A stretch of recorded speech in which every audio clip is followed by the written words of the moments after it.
There's new EQIP funding from USDA. Plus, we'll talk about how La Niña could affect this production season and a lot more on today's episode of the Arkansas AgCast, which starts right now.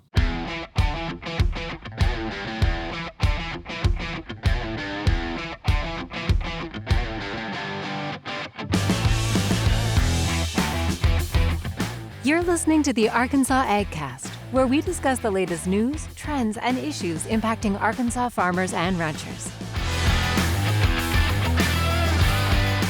Our show is brought to you by the Arkansas Farm Bureau Federation and hosted by Jason Brown and John Nickman. Howdy, gents. Hello. This is the podcast studio. Yeah. I feel like I need to show you guys around, reintroduce you to the space. Yeah. How you been? I hadn't seen you in a while. I know, man. It's been a long time. I've just been sitting down here waiting on you to show up. You've been waiting a long time.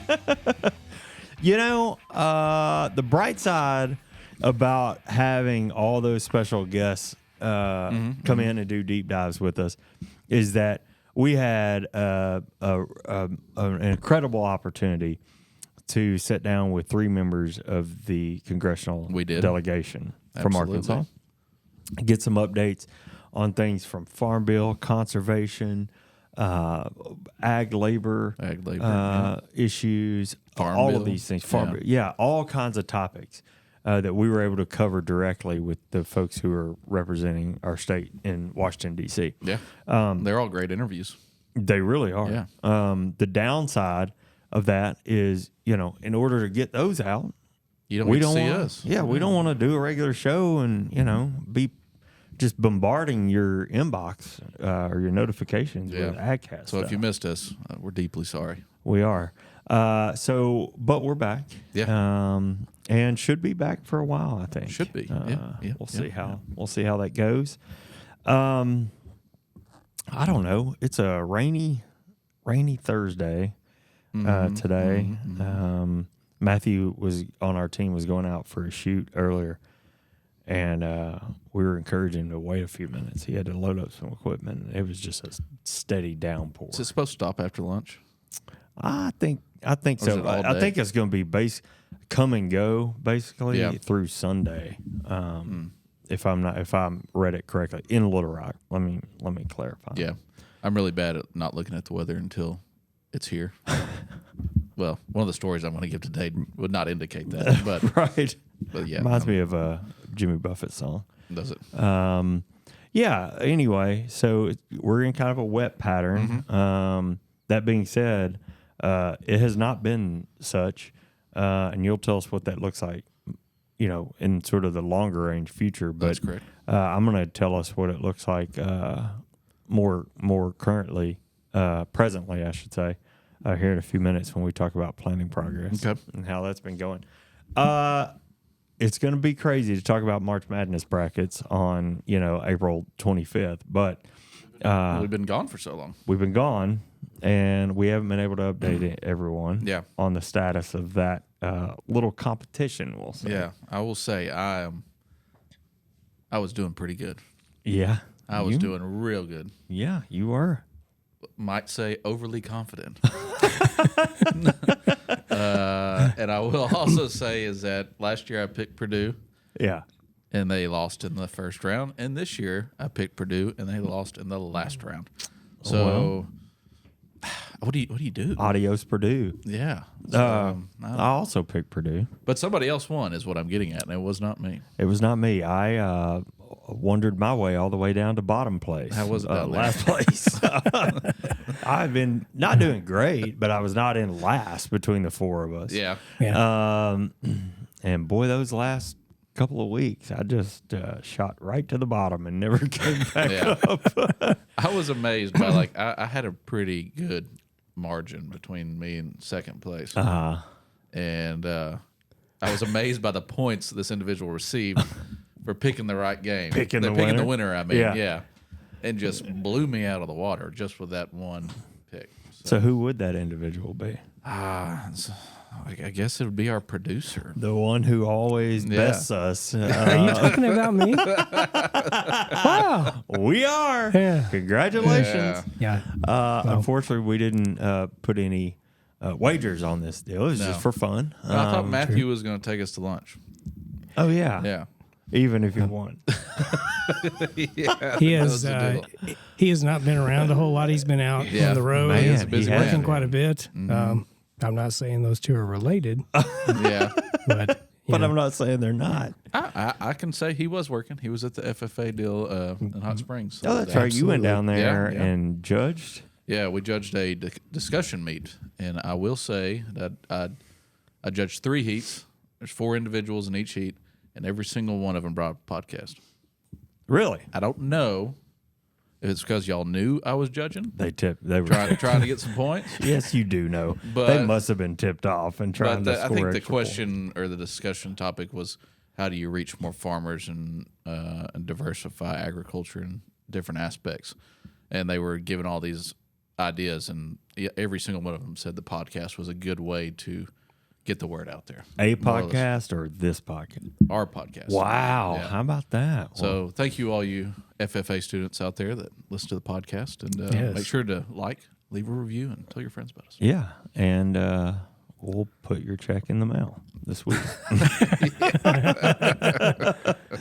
Oh, my goodness. Well, we talked a little bit about deep dives earlier. And like I said, if you haven't seen those, we did do something different with those. So our deep dives are usually audio only. That's correct. But that, if you're not a fan of the show, or maybe you're watching for the first time, then our deep dive episodes are those that we take a closer look at a topic we normally cover. Yep. Or we would have covered.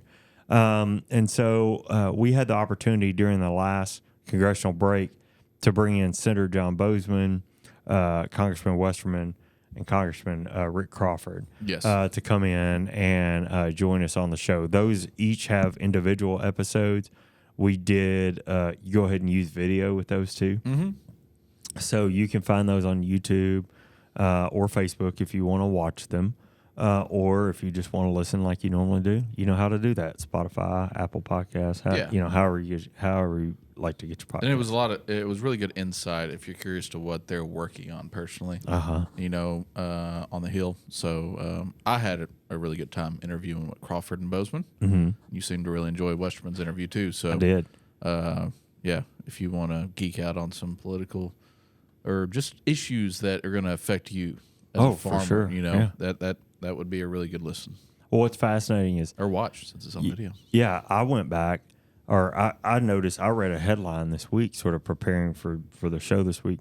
One of those bills that Westerman was sitting in that chair, and we were talking about, got out of committee this week. And I'm like, that's pretty cool. We were just talking about that, where he hoped to move that along.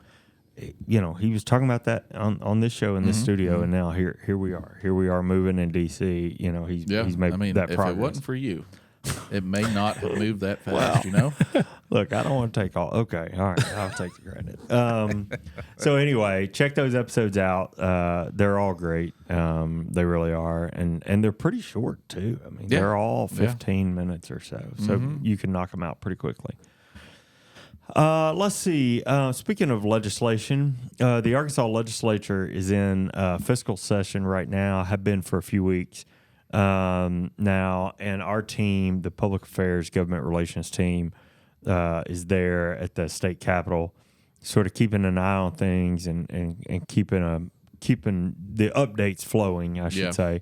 I know our team has sent out a few different emails giving updates on issues that are being looked at. For the most part, it's just been fiscal matters, budget kind of stuff that's been discussed, and it is a fiscal session. So Crypto that makes mining, sense. though, has been a big topic. You're exactly right. So there have been crypto mining. The crypto mining legislation, I would say, would be the only sort of deviation from that fiscal conversation. And there's been a lot of that. One of those reasons is, in order to take up anything that's not fiscally related, the chamber has to vote for, you have to have a 2/3 approval. Okay. So you got to have a pretty good, majority to even open up the conversation about another topic, to tell you how popular crypto mining is as a conversation there. I read this morning there have been 2 bills advanced they both started in the Senate. Pardon me. And they've advanced out of the Senate, Senate Bill 78 and Senate Bill 79. Okay. Both of them do a few things like regulate noise levels from crypto mines. They regulate foreign ownership in some countries or from some countries. And then they give some ability back to the local jurisdiction, I'll say, for lack of a better term, to apply further regulation or moderation. So we'll see how those go. Yeah. That, like I said, they pass out of the Senate. They've got to go over to the House. See how all that goes. But it's been, I would say, I think the crypto mining stuff has gotten more attention than the fiscal stuff. I mean, and I think it should be up to those local areas to decide whether or not. I mean, because from what I can tell, is this mining of crypto is a pretty loud process. It's loud. It's resource intensive. And if you're living out in rural areas of the state, there's a reason why you're wanting to live out there, because it's quiet and you want to be away from things. But if you've got this giant warehouse full of buzzing and humming hardware, then that interrupts that way of life. So we do have policy on this, and so far, I think no objections from our perspective on this legislation that has moved through. So, what about the Century Farms program? Yeah, you want to talk about that a little bit? The application period is open still. I think we've talked about this a few times on the show, but it closes on May 31st. So you've got about 30 days, a little more than 30 days. Today's the 25th. If you're interested in applying, go to agriculture.arkansas.gov. And Beth Moore would be the staff person there at the department for any other questions that you may have. I've always thought this was a pretty cool program. It's really cool to see the recognition that these farms and families get. Obviously, there's signage that goes along with it, so you can – it's really a big deal. And to do anything for 100 years deserves some recognition. The same ownership or same family, I think is what the deal is. Yeah. I've seen several across – I wouldn't say several, but I've noticed them up and down the highways. Yeah. It's a pretty cool program. Also, speaking of statewide agriculture news and information, the Arkansas Water Plan update process. We've talked about this a ton on this show. NRCS, NRCS is kind of running point on that, I believe. Don't quote me on that, but Chris Colclasure over at the Ag Department is running. They're running point on this and working on these updates to the state water plan. When we've talked about this in the past, we've told you that there will be public comment portion of this process, and we are quickly approaching that process. So a couple weeks ago, we found out that it's, now is the time or soon will be the time to add your input. And you guys, if you listen to the show, we always say it, your input, your perspective is important. If you don't give your perspective, nobody will. That's true. So please prioritize this. There will be meetings scheduled. There are meetings scheduled, May 6th through 10th. All meetings, and I'm about to get you locations. All meetings are from 10 a.m. to 3 p.m. every day, May 6th through 10th, 10 a.m. to 3 p.m. There's a meeting in Jonesboro, Fort Smith, Magnolia, Stuttgart, and Little Rock. I'm not telling you I have those days in order, so don't just assume that the Jonesboro meeting is May 6th. You can go to agriculture.arkansas.gov, pull up that schedule, make sure you know the location details. And again, those meetings are 10 a.m. to 3 p.m. every day. And there's more detail there on how they're dividing up that time.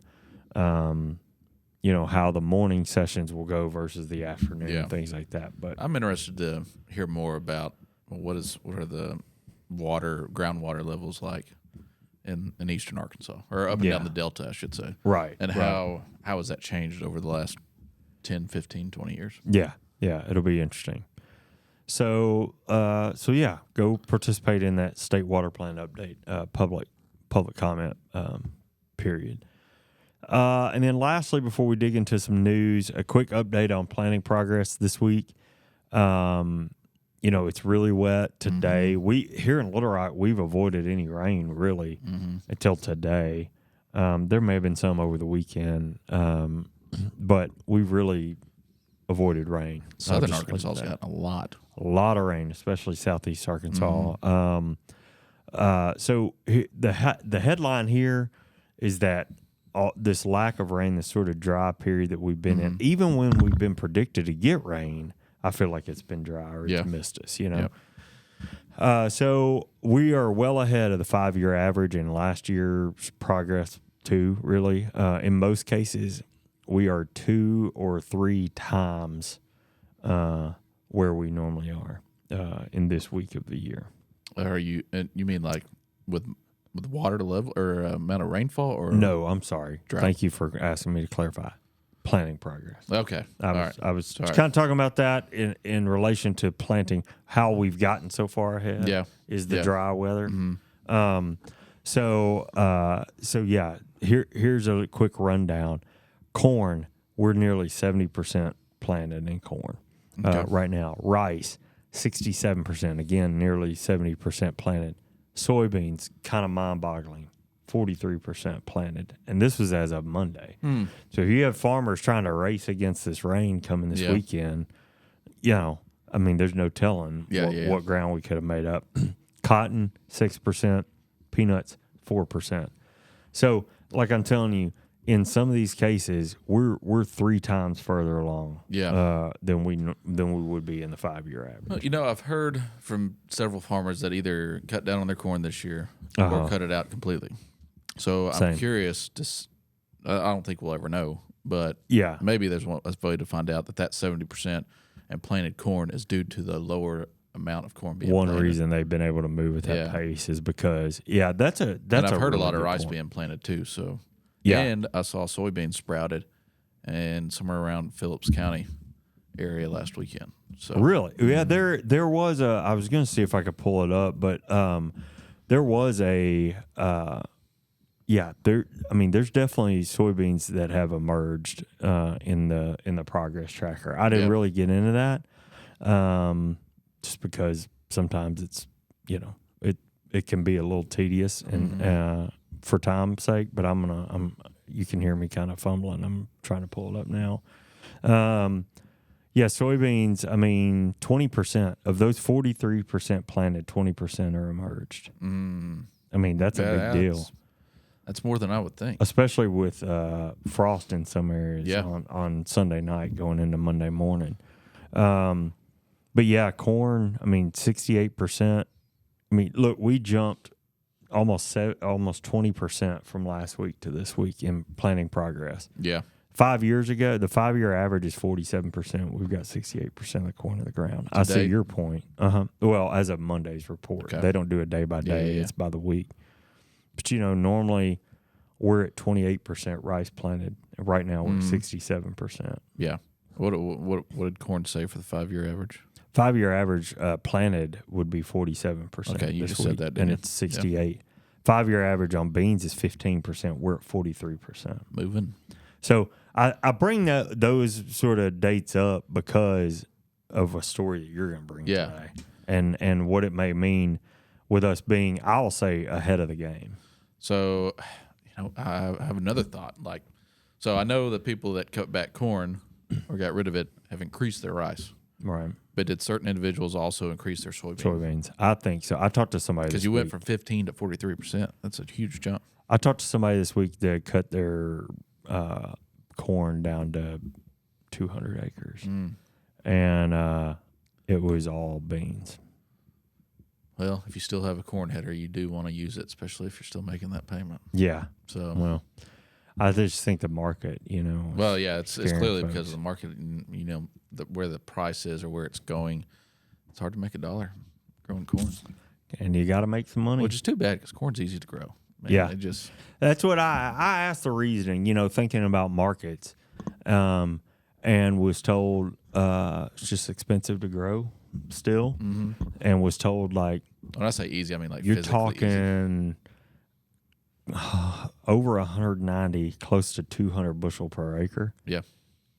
As a break even is what I was told. That's tough.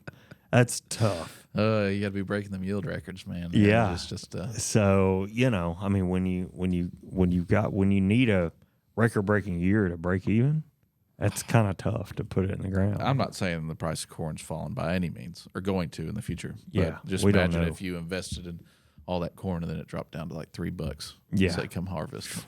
It shouldn't, but like it's just insane. Yeah. Bewildered. Anyway, there's progress. We're moving along quickly. That's the point. May mean that we, got a quick harvest or an early harvest. Who knows? It might. Somebody's probably cursing me right now. Are you knocking on wood? So I'll stop there. But well, in case we anger any more superstitious farmers, you want to move on to the news? yeah, let's do it. Okay. Well, I'll start us off. All right. So, due to budget cuts, the National Agricultural Statistics Service, or NASS, agency of USDA, has decided to cut 3 vital reports.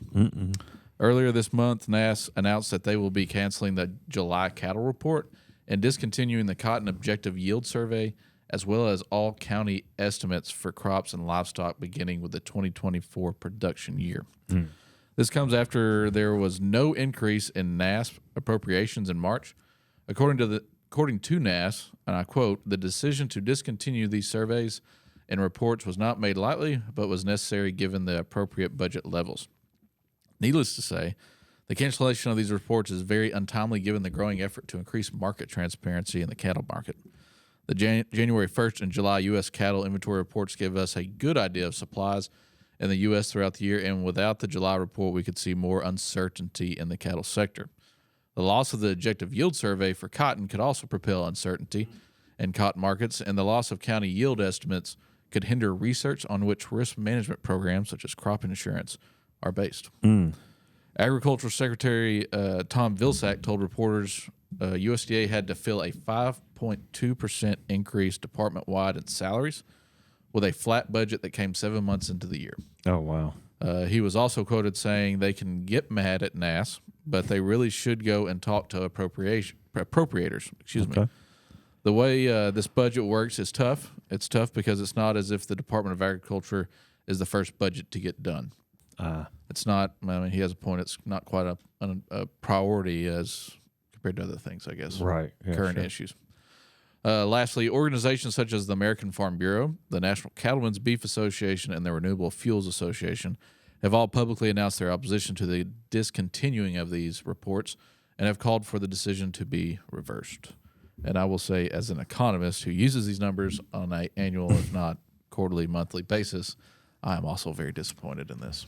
Yeah, so NASS, I mean, that's the numbers we were just talking about, plan progress, all that comes from NASS. We had Mike Clam on here to talk about the ag census. All that falls within NASS. Now, I know we're not talking about getting rid of crop planting progress on a statewide basis and things like that, but I mean, when you talk about some of these, county estimates for crops and livestock and things like that, I mean, that can be impactful. Another thing that I finally read that I hadn't read about it, but an impact that it could have, not having these reports.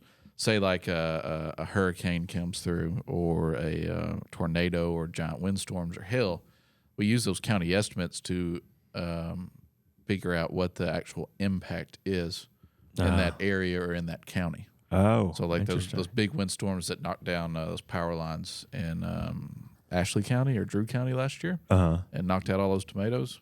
I mean that also helps give information, evidence to why we should declare that area or county a declaration of emergency.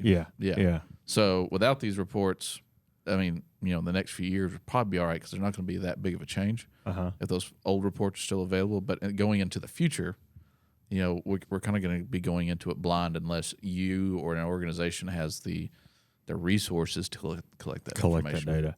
I'm thinking about when I started here in 2021. That's the summer that Deshae County saw that flooding. Oh, yeah. And we, being Farm Bureau, your team at the time was the first dollar figure assessment Yeah. of damage down in DeShay County and around that area, Ashley County too, I think. Y'all are the first ones to put together a dollar amount, even before the university or anybody else. Yeah. And that probably that's an example of what you're talking about. Exactly. That's not where being available. Mark Lambert, Yeah. now our state lobbyist, he left us, but he's the one that wrote that put that report, report together. I mean, Yeah. it looked like a lake down there. Yeah, You know? it was awful. We were down there with the governor's office and But yeah, Senator Bozeman. And all so those on. numbers he used come from those reports. Those reports. Yeah. All right. Well, there you go. Well, I'll kick off with some data from farms across the U.S. That will certainly be something worth bragging about. Awesome. American Farm Bureau economist Daniel Munch is certainly someone our audience is familiar with. He has a wrap-up of the EPA's latest edition of the Inventory of U.S. Greenhouse Gas Emissions and Sinks report. That's a long name there. The report has been published annually since 1990 and provides an annual estimate of all man-made greenhouse gas emission sources in the U.S., as well as estimates of the amount of carbon trapped in forest and vegetation soil. This report is submitted to the United Nations as part of the United Nations Framework Convention on Climate Change Reporting Guidelines on Annual Inventories, which is part of a global standardized process for reporting greenhouse gas emissions. Now, U.S. agriculture represents just under 10% of the total U.S. emissions when compared to other economic sectors. Overall, U.S. greenhouse gas emissions increased from 2021 to 2022 by 1.3%. But agricultural emissions dropped 1.8%, the largest decrease of any economic sector. 2022 marks the lowest U.S. ag greenhouse gas emissions since 2012. Okay, we're gonna set some context a little bit as I try and I'm gonna try and paint you a story here. Munch attributes the increase in emissions from 21 to 22 to the likely increase in economic activity as the COVID pandemic began to slow. Right, so we said overall, U.S. greenhouse gas emissions increased from 21 to 22. He's saying that was likely because of people getting out more as COVID kind of started to relent a bit.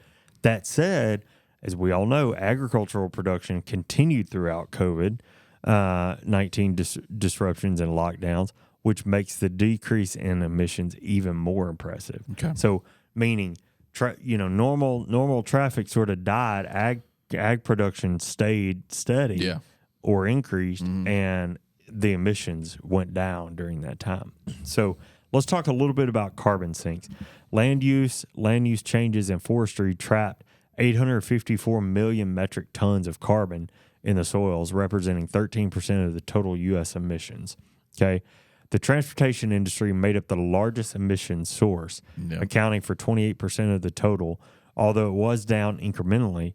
Electricity generation was the next contributor with a quarter of total emissions, with the industrial sector falling at 23%. So you had transportation at 28%, electric generation at 25%, and then industrial at 23%. EPA categorizes agricultural emissions by crop cultivation, livestock, and fuel combustion. In 2022, crop cultivation emissions were down 1.7% over the previous year and accounted for right around half of ag's total emissions count. Livestock was down 2.1% and accounted for another 4.3% in the ag industry count. The drop likely attributed to lower industry inventory numbers, something we've talked about a lot on this show. And then fuel combustion for that third category was also down 1.2%, accounting for a little more than half a percentage point to the overall total. So all three subsectors of agriculture, as EPA sees it, were down, and what contributed to that overall reduction there. And one thing I was thinking of, and you hit on it here with forestry, the sequestration of carbon. I'd be willing to bet that agriculture, even outside of forestry, if you want to limit it to that, is the largest sector that sequesters carbon. Yeah. Well, I thought that was interesting. Or So, do you think those numbers are net numbers? well, they attribute it to land use changes, and forestry Okay. in the carbon sink category. So what they're saying is the amount of carbon captured in a sink was represented. Okay. 13. That may be the magic word. Represented 13% of total U.S. carbon emissions. Okay. So we sunk 13% of what we expounded and put out. So anyway, lot of percentages, a lot of data there, but really interesting to see when you hear next time you're at coffee or at a dinner party and you hear somebody talk about the impact of agriculture, especially when it comes to greenhouse gas emissions. You've got a little tool in your pocket there throw that to fact in their throw face. that fact out. Actually, we reduced greenhouse gas emissions, and we're only 10% of the total output. So, all right, well, let's take a short break and hear a bit about what Farm Bureau membership can do in your community. Let's do it. Your Arkansas Farm Bureau membership supports the work we do on behalf of Arkansas farmers, ranchers, and communities around the state. A $40 annual Farm Bureau membership makes a difference in your neighborhood. From youth leadership programs and academic scholarships to hunger relief and disaster support, you can make a difference and be a champion for your community. Join at arfb.com. All right, let's talk about the weather All right. and the transition from El Nino to La Niña. Okay. I told him I was going to stumble through this today, but I sourced this information I'm about to give you from Tyne Morgan of AgWeb. Oh, yeah. Yeah. So although we are transitioning into La Niña, the rain we've experienced so far this year is proof that we are still experiencing the effects of El Nino. However, experts aren't 100% sure when El Nino will officially move in. They are predicting drier conditions across the southern U.S. when it does. Brad Rippey, USDA's meteorologist, was quoted saying, "I feel like the transition to La Niña is already underway. The thing about that is the impacts often are not felt for many months."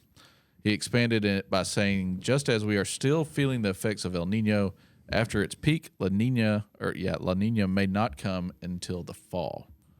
Interesting. So we've got some time. Moving on, according to the National Oceanic Atmospheric Association, or NOAA, there's a 60% chance we will see La Niña develop between June and August. That chance increases, though, to 85% between November 2024 and January 2025. Oh, okay. Wow. So as the fall moves on, we're more than likely going to see it. Eric Snodgrass. I think Snodgrass. Yeah. would be right. Science fellow and principal atmospheric scientist from Nutrient Ag Solutions, says it is very difficult to predict the timing of the transition until we get into May, and they can start tracking ocean temperature changes. He also looked back in history that shows every time El Nino peaked at Christmas, then transitioned into La Niña in summer, it created a drought scenario in the Cotton Belt. Okay. Snodgrass finished by saying some years that drought the drought was seen in Texas, some years in the Delta, and some years in the Southeast. So it moves around. Yeah, it just jumps.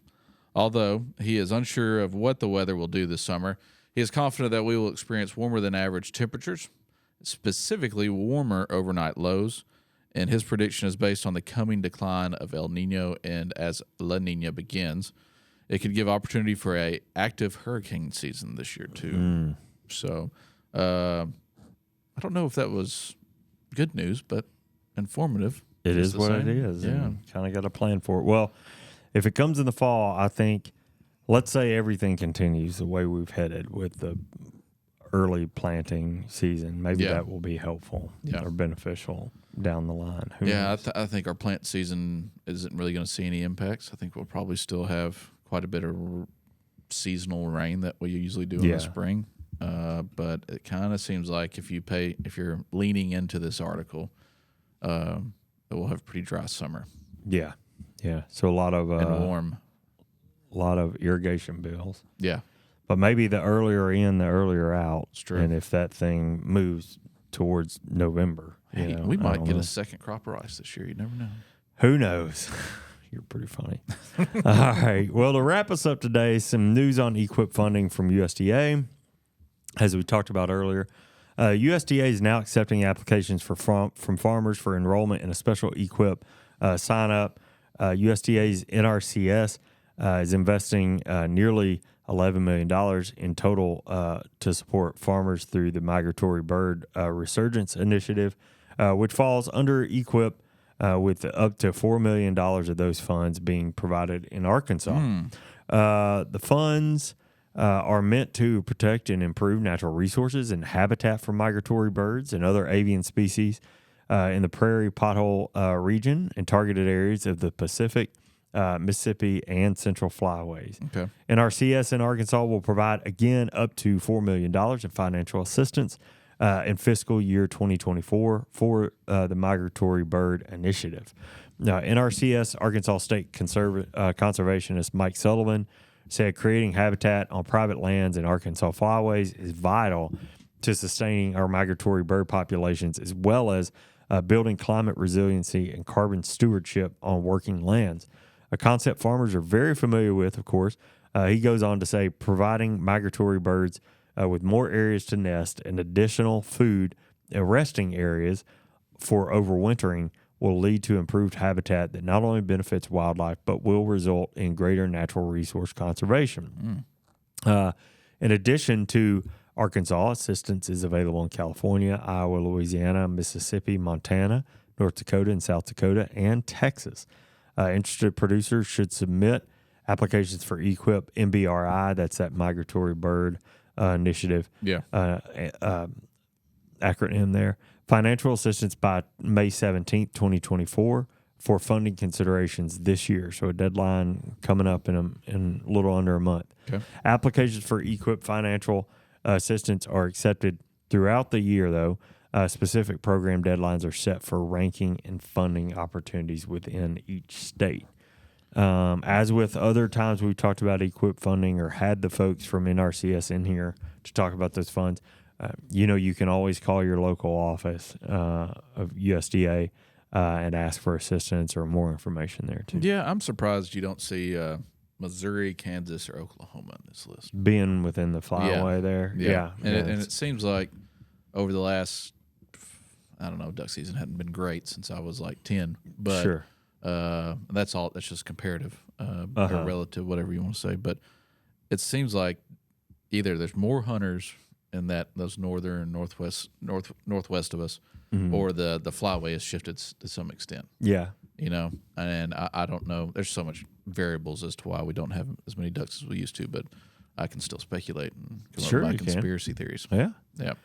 But I'm still they're harvesting ducks in those states, and I'm surprised they're not listed in this. Not listed here. That is interesting. Well, we shall see. I know I know our farmers, there's such a tight connection between our farmers and that migratory bird. Yeah. Work. So we'll just see how that goes. Or maybe they're trying to push them back to their natural flyways.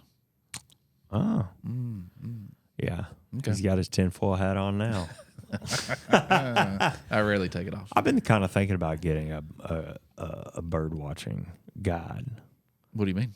I'm just coming into my old age. You mean if I'm a sitting book out book? on the deck, Oh, I've got I a thought you book I meant- can say. I think man. somebody for hire. What is that? Oh, sorry, no, sorry, a book. Yeah, Yeah. and just kind of see if I can Yeah. have some fun with that. I think don't know. I don't know. I don't know for sure. He was pretty far away. I think I saw a bald eagle Saturday. Oh, really? Or I think it was Saturday. No. It was Sunday morning. Sunday morning. Sorry. Were you hunting? My aluminum hat's still on my head. Okay. Yes, we were. Okay. My little brother.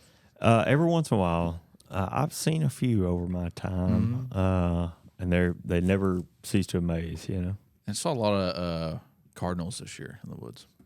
What? And blue jays. My kiddo and I have been walking after work, just kind of getting the dog out, whatever. And we have come across a cardinal or more female every day, Yeah. it feels like. Yeah. At least every day. And you make that comment about getting older. The older I get, the more I'm like, I wonder what bird makes that sound. You can't see the bird, but I'm interested to know what bird makes that. That's where I'm headed. We've had a woodpecker hanging around in our backyard quite a bit, and when I hear him, I want to go out there and see if I can lay eyes on him. You know, Yeah. Again, Get you a nice pair of binoculars. Hey, listen. Here's what I tell my buddies: anything to get that phone or screen out of my face. Yeah, that's true. really my focus as as a pirate looks at 40, I guess. I don't know. That's really my focus is to anything to keep me from sitting there scrolling or something. Yeah, you could start building little Kinda model personal. boats and collecting stamps. Or Now you're just making fun of me. Can we move on with this show? Because this guy. You could crochet. Yeah. You can Make, start making. Never mind. You're on the boat You too. could start quilting. You can start making leather goods. And if I do, you'll get something. Now, I need a new wallet. Actually. Speaking of, could you maybe fire that up sooner than later? Yeah, I need think a that's wallet. What you need to do. Anyway, all right. Old man soapbox is over here. Well, it's all good thoughts. Yeah, Yeah. Yeah. Anyhow, Well- what do you got going on? Well, for us? I know you're all just delaying the inevitable because we're back here. So it is time to. It's been a while. If he does a bird call quiz for us in the next couple of weeks, I'm gonna be. If you so do, you upset. have to enact the bird call. Yeah, yourself. no electronic representation. It's just you. Well, that was what I was going to say. You're saying what bird makes that sound? Who's to say it's not your neighbor out there? Like, so, Yeah, look at John over there staring at the trees. yeah, Well, exactly. all right. What do we got going on? All right, I have started a new thing here. Oh, okay. This is still trivia, but I have working, I found a little golden egg. It's called Random Trivia Generator. Oh, So all these are so just you don't even know. no, these are random. Oh, okay. So it could be fun, right. but I will let you pick categories. Okay. So I wanted to give you an example so you guys can answer some. But Okay. like here's one. It's arts, the arts category. We look like we're good at that, don't we? Very. I was art club president my senior year in high school, so You never cease to amaze. Well, hey, then here we go. Let's see how you do. I didn't say I was Felt, good at it. Just- felt braggadocious to me. What does I need to put something on the resume. Sorry. Go ahead. what does alma mater translate to in English? That doesn't feel artsy to me. No, I was thinking of like Michelangelo and School of yesterday. I don't know. I don't know. Alumni. Bountiful mother. Bountiful. How does that even relate? I don't know. I I you're didn't not make it here up. to explain it. I You're didn't make just it here up. to I ask. just gave you an example. Okay. All right. All right. Okay. This is going to be incredibly hard. So entertainment. You guys usually like Yeah, we entertainment. do. Okay, So yeah. all right. What rock musician got his stage name from the yellow and black jerseys he used to wear?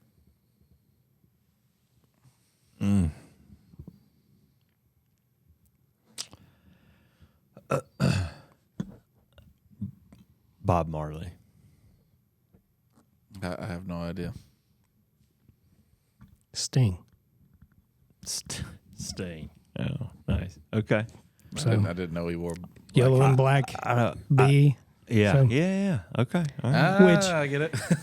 Which I've heard. Ian, who knows the accuracy of this stuff? Yeah. I've heard that he's a huge Tolkien buff. Yeah. Sting. So Musicians, I mean, Robert Plant was that way. Yeah, He yeah, loved yeah. Tolkien. Yeah. I mean, so So- it's tracks. okay. So I chose two.